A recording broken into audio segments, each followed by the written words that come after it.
Kyril's slumber was no trivial matter. He made thorough preparations for it, selecting stone slates and laying down an altar, sealing himself and using the most ancient rituals. No mean price would it take to reawakening this flame, and its location, rarely visited by humans, made it less likely to be disturbed. However, this foolproof tranquility, this death-like slumber, ultimately vanished in the thunder of a rainy night.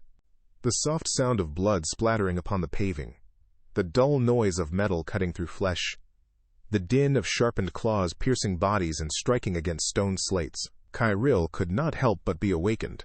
Though hundreds of years had passed, his hearing remained as sharp as ever. Above his resting place, a unit of those named Lightkeepers battled the abyssal wild hunt. Newly awakened from his deep slumber, Kyril was indifferent to this. Not a single tongue of outer flame flickered.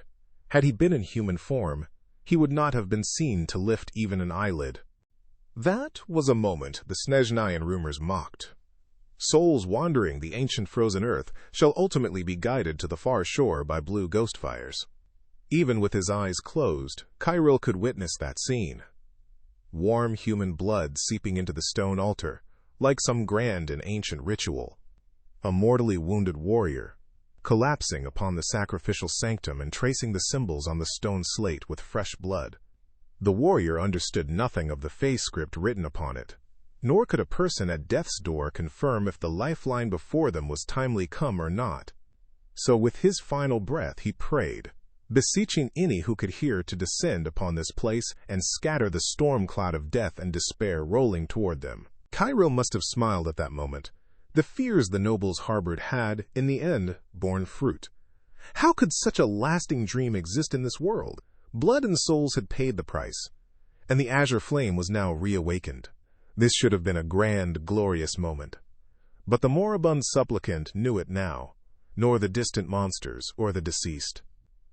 Indeed, most who would recognize that blazing fire had themselves passed on long ago. Such was the end of Kyril's slumber, of which he had expected much, in this silent place of death.